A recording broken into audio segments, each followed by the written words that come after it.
The Great Fire of London stands as one of the most transformative moments in British history, reshaping not only the physical landscape but also the social, economic, and cultural fabric of London.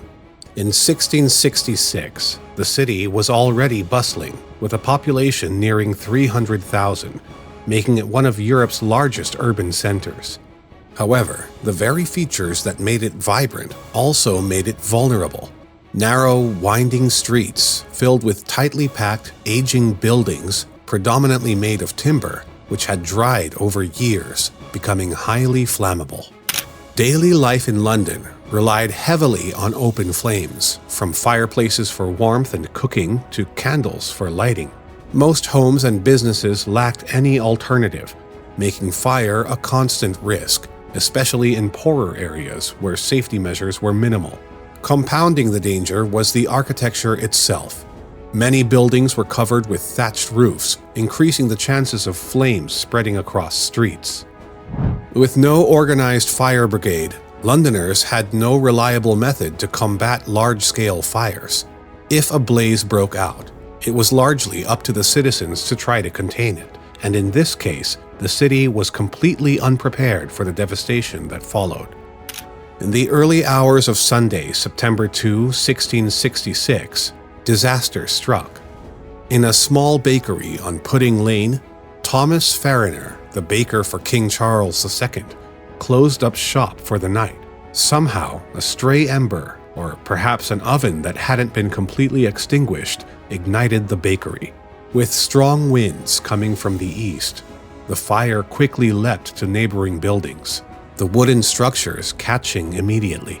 Within hours, the flames had taken on a life of their own, racing through London with alarming speed, overwhelming the city as residents fled, helpless in the face of the inferno. What followed was 4 days of chaos, with the fire destroying thousands of homes, famous landmarks, and vital city structures. Despite early efforts to contain it, the Great Fire of London soon proved to be an unstoppable force. A critical misstep occurred in the initial hours when the Lord Mayor, Sir Thomas Bloodworth, hesitated to demolish houses to create fire breaks, gaps that could have stopped or slowed the spread of the flames. Underestimating the blaze's potential, Bloodworth reportedly dismissed it with the words, "A woman could piss it out," believing it was manageable. However, this delay allowed the fire to intensify, gaining enough momentum to race through the city, virtually unchecked. Fueled by the densely packed wooden buildings, narrow streets, and thatched roofs, the fire surged through central London like a fierce storm. The strong east winds became an additional adversary, carrying embers across blocks and igniting fresh flames far beyond the original blaze. By Monday morning, September 3, the fire had already penetrated deeply into the heart of London, driving residents to abandon their homes as the flames pressed closer. The chaos of the evacuation grew as crowds packed the streets, desperately trying to escape with as many belongings as they could manage. With few viable escape routes on land, the River Thames became a lifeline. Boats and barges ferried countless people away from the devastation. By the third day, September 4, the fire reached one of London's most iconic landmarks, St. Paul's Cathedral. Though many thought the cathedral's thick stone walls would hold firm, the extreme heat caused even these ancient stones to crack and crumble, leading to the collapse of the grand structure in a monumental blaze. Witnessing this symbol of London reduced to ashes struck a heavy blow to the morale of the city's residents, highlighting the devastating power of the fire. Throughout these days of devastation, there was no organized firefighting force. Instead, the people of London formed human chains, passing buckets of water from person to person in a last-ditch effort to douse the flames. Others attempted to demolish buildings as fire breaks, but by this stage, the combination of wind, dry timber, and relentless flames had made these efforts largely ineffective. The fire continued its relentless march, consuming everything in its path.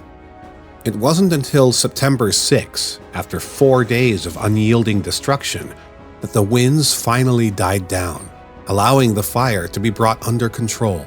The city that emerged from the ashes was nearly unrecognizable. The scale of destruction was beyond comprehension. Over 13,000 homes, 87 churches, including the once mighty St. Paul's Cathedral, and numerous public buildings had been reduced to rubble. In total, the fire had devoured over 400 acres of London, obliterating most of the city's commercial and residential center. Remarkably, the death toll was surprisingly low, with fewer than 10 confirmed deaths. Historians believe this number may be an underestimate, as records for the poorer residents were less meticulous. Nonetheless, the fire displaced tens of thousands, leaving a significant part of London's population homeless and in desperate need of shelter and resources. One of the biggest challenges was the loss of infrastructure and resources. Essential buildings like warehouses, trading centers, and markets were destroyed, and with them, much of London's economic engine. The city was faced with the immense task of rebuilding, which presented both an opportunity and a series of complications. After the fire, King Charles II was faced with the daunting task of rebuilding the capital. But he saw an opportunity to redesign London in a way that would prevent such a tragedy from happening again. Sir Christopher Wren, the famous architect, proposed a grand new design with wide streets, grand boulevards, and buildings made from fire-resistant materials like brick and stone. His vision was ambitious, but the sheer scale of the damage and the cost of rebuilding meant that not all of his ideas were implemented. Instead, practical changes were made to improve fire safety and urban planning. Wooden structures and thatched roofs were replaced with brick and stone, and new regulations were put in place to prevent buildings from being constructed too close together.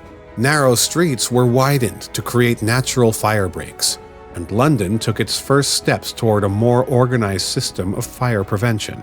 St. Paul's Cathedral was rebuilt under Wren's direction, becoming one of London's most iconic buildings and a symbol of the city's resilience.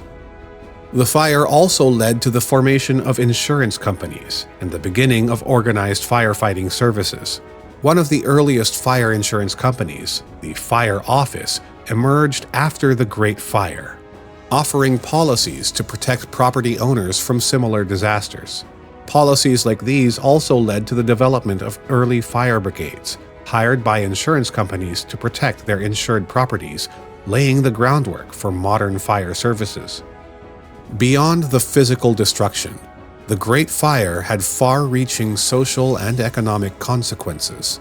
Many Londoners lost their homes, businesses, and livelihoods, and the task of rebuilding fell on the government, property owners, and private citizens.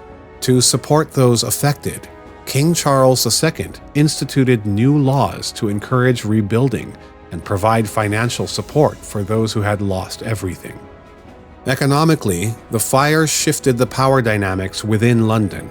Some businesses never recovered, while others, particularly those related to construction, materials, and labor, boomed due to the high demand for rebuilding.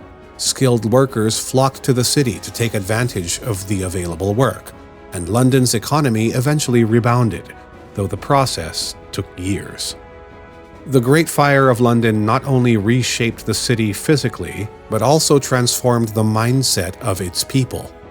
There was now a heightened awareness of fire prevention, public safety, and the importance of urban planning. It was as though London had been pushed to modernize overnight, with the fire acting as a catalyst for change.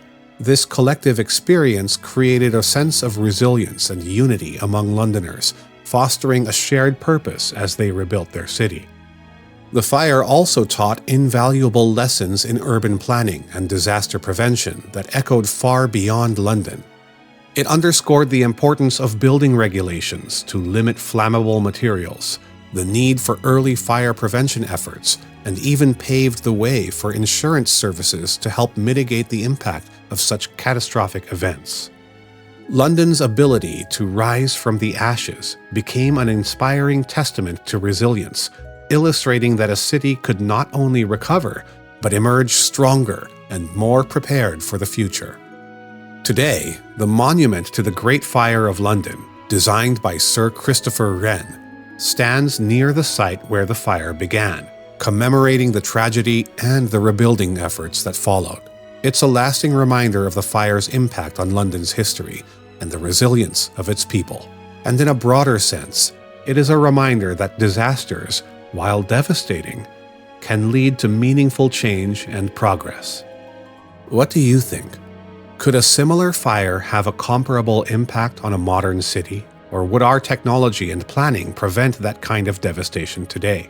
Share your thoughts in the comments, and if you enjoyed learning about the Great Fire of London, give this video a thumbs up and subscribe for more historical deep dives.